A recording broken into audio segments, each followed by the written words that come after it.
നമ്മുടെ മകന്റെ വലിയ ജോലി നഷ്ടപ്പെട്ടു കഴിഞ്ഞാൽ നമ്മൾ റിസ്കിൽ ഭയപ്പെടുന്നുണ്ടെങ്കിൽ നമ്മൾ എന്താ മനസ്സിലാക്കി വെച്ചിട്ടുള്ളത്?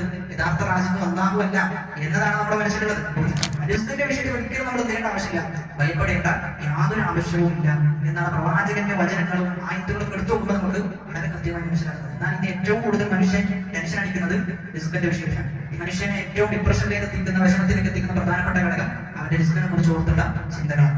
എന്നാൽ മൃഗങ്ങളെ കുറിച്ച് നമ്മളൊന്ന് പഠനം നടത്തി കഴിഞ്ഞാൽ അവർക്ക് എന്തില്ല, റിസ്കിന്റെ വിഷയത്തിൽ യാതൊരു പേടിയില്ല.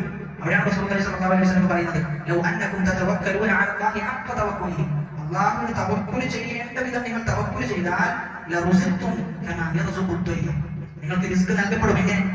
ഒരു പക്ഷിക്ക് അല്ലാഹു റിസ്ക് നൽകുന്നത് പോലെ.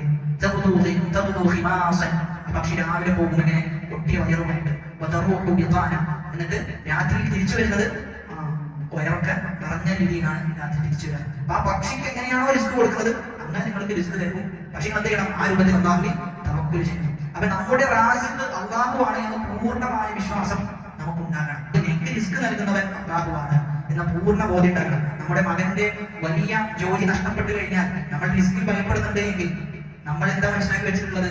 യഥാർത്ഥ റാസിഖ് അല്ലാഹു അല്ല എന്നതാണ് നമ്മുടെ മനസ്സിലുള്ളത്. മറ്റേത് എന്ത് നഷ്ടപ്പെട്ടാലും നമുക്കൊരു ഈമാനികമായ ഒരു നിലനിൽപ്പുണ്ടാകും. കാരണം റാസിഖാര അല്ലാഹു ഒരിക്കലും ഒന്നും തിന്നാതെ ഞാൻ ചെയ്യില്ല. അല്ലാഹു എഴുതി വെച്ചത് എനിക്കായി എഴുതി വെച്ച റിസ്ക് ലഭിക്കാതെ ഒരിക്കലും ഞാൻ ദുനിയാവിൽ ഇവിടെ പറയുന്നില്ല എന്ന വിശ്വാസമുള്ള ഒരാളെ സംബന്ധിച്ചിടത്തോളം അവൻ എന്ത് ചെയ്യൂല, റിസ്കിന്റെ വിഷയത്തിൽ യാതൊരു ബേജാറും ഉണ്ടാവുകയില്ല.